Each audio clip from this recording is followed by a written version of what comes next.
大家想过一个细思极恐的问题没有？和珅贪走了大清政府20年的财政收入，富可敌国，权倾朝野，号称是千古第一巨贪呢。精明到骨子里，自诩十全老人的乾隆皇帝，难道真就两眼一摸黑，从头到尾啥都不知道吗？答案绝对颠覆你的认知啊！乾隆比谁都清楚，他不仅知道，还从头到尾亲手纵容，精心布局啊！甚至老曾敢说，和珅这一生从风光无限到最后狱中赐死，全都是帝王心术下一枚早就注定结局的棋子啊！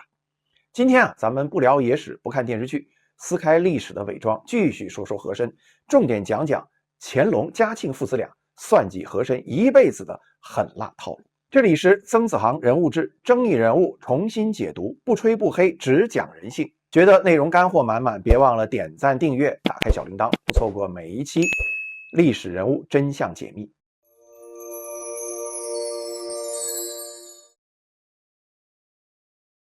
说起和珅呢，很多人只骂他贪，却不知道这人要是从政一段时间，转行心理学，妥妥的就是东方版的卡耐基。卡耐基最有名的书是《人性的弱点》，和珅呢也可以写一本《皇帝的弱点》，放到现在绝对是销量爆火。可惜这本书在乾隆年间铁定是禁书搞不好就得跟《红楼梦》一样，只能藏着掖着流传后世了。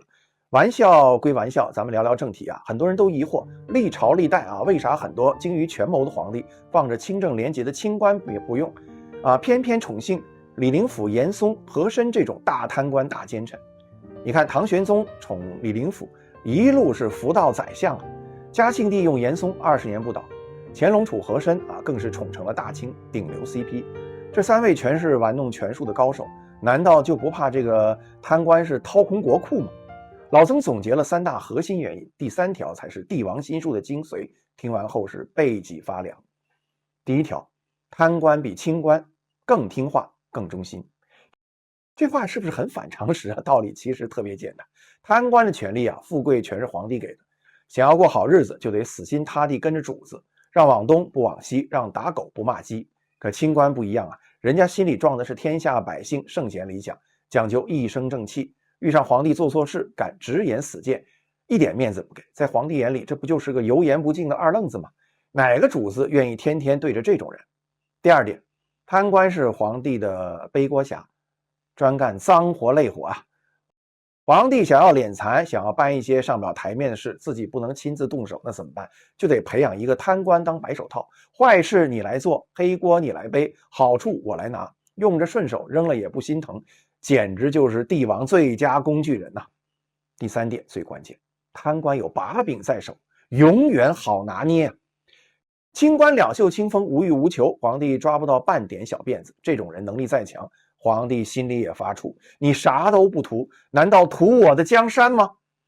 但贪官就不一样了，贪财、贪权、贪色，这些欲望全部被皇帝攥在手里，成为软肋，就像养狗一样，手里握着骨头才能让它乖乖听话。你贪的越多，把柄越多，皇帝用着也就越放心了。说白了，和珅这种巨贪不过是皇家的财富中转站，活着让你捞钱办事，哪天没用了，一直圣旨抄家，亿万财富全都回流国库最后你落得个遗臭万年，皇帝名利双收，百姓在山呼万岁，来个丧事喜办，这买卖绝对是血赚不亏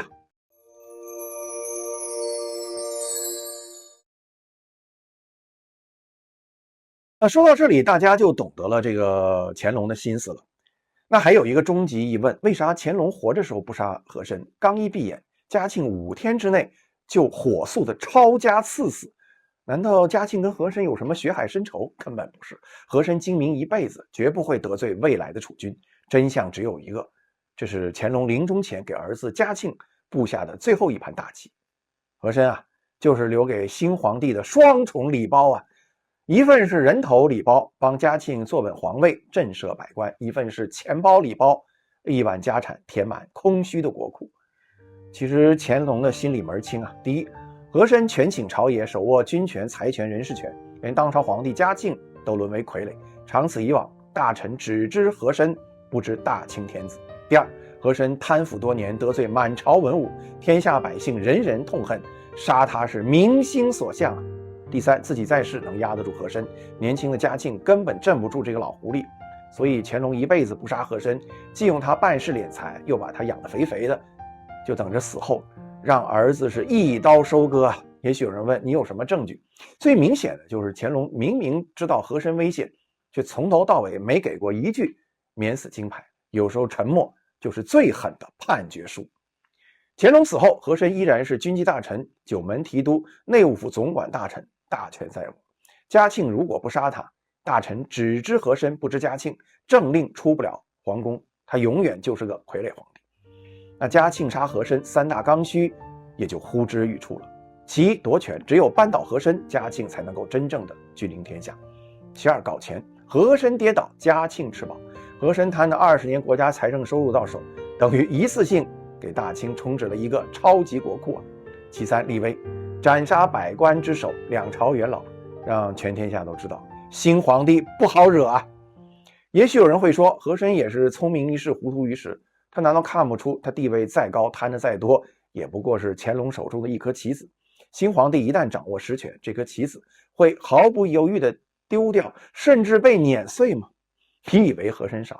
他早就看明白了两代帝王的棋局。乾隆，我负责宠你上天；嘉庆，我负责送你上路。其实和珅心里比谁都清楚，自己不过是皇权博弈的牺牲品啊。他临终前在狱中写了一首诗，其中有这么几句值得玩味：百年原是梦，2载望劳神，对景伤前世，怀才误此身。这几句诗啊，道尽了和珅的一生悲凉。不是我贪财贪权，是一身才华终究错付在了帝王手里，看透了一切，却早已骑虎难下，无路可退啊。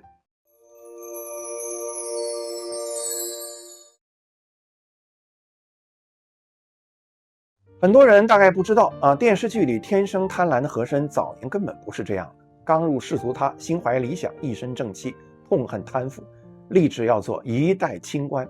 当年手下小官送礼求升迁，和珅是2次断然拒收，清正廉洁是一目了然。那到底是什么让一个初心不改的好官一步步沦为了千古第一巨贪？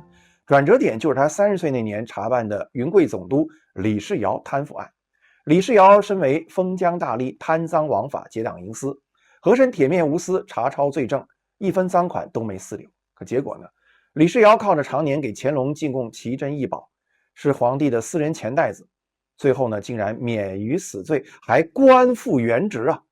这一刻，和珅的信仰是彻底坍塌了。和珅还发现啊，乾隆特别讨厌清官，他绝不允许自己的手下有任何沽名钓誉的大臣，也绝不允许大臣以气节操守博取美名。因此啊，乾隆一朝的吏治陷入了一个怪圈，那些政治清明、作风端正的大臣根本得不到重用，反倒是李世尧这种八面玲珑、懂得所谓人情世故的贪官啊，是混得个风生水起啊！再加上当时整个大清官场腐败早已成为潜规则，办事要送礼，升官要打点，不贪不腐，根本融不进圈子，连立足都难。还是西方人早早看透了，绝对的权力滋生绝对的腐败。和珅身兼20多个要职，管钱、管兵、管人事，大权在握。到后来都不是他主动去贪，是钱财人脉主动找上门来。到最后，他算是彻底想通了。我早已上了贼船，退无可退。既然注定是棋子，早晚不得善终，不如趁着有权有势，享尽荣华富贵啊！很多人以为他贪的是钱，其实不是，他贪的是安全感。越贪越怕，越怕越贪，恶性循环，再也回不了头。说到底啊，和珅从来不是天生的坏种，是皇权的自私、帝王的算计、官场的污浊、权力的诱惑，4把刀，活生生把一个有志青年看成了千古罪人。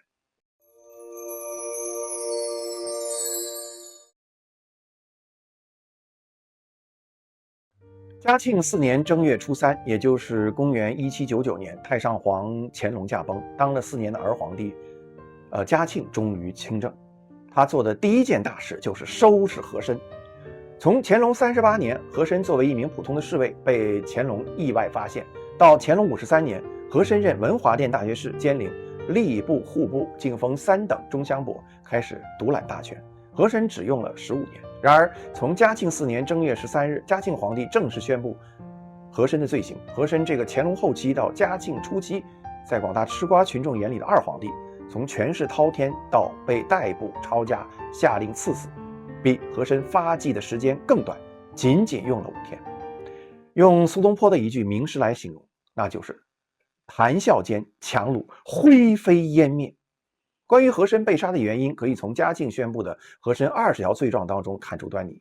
排在前几位的都是愚智、擅权、冒功、不敬、渎职，仅有1条涉及到他的财产不明。也就是说，嘉庆要杀和珅，没有一件真正谈到他的贪污腐败、索贿受贿的罪行。可见和珅贪不贪，贪了多少，嘉庆一点都不在乎。那他在乎的是什么呢？嘉庆皇帝当时没有明说，和珅却知道得清清楚楚。面对和珅的结局，只能是一声叹息。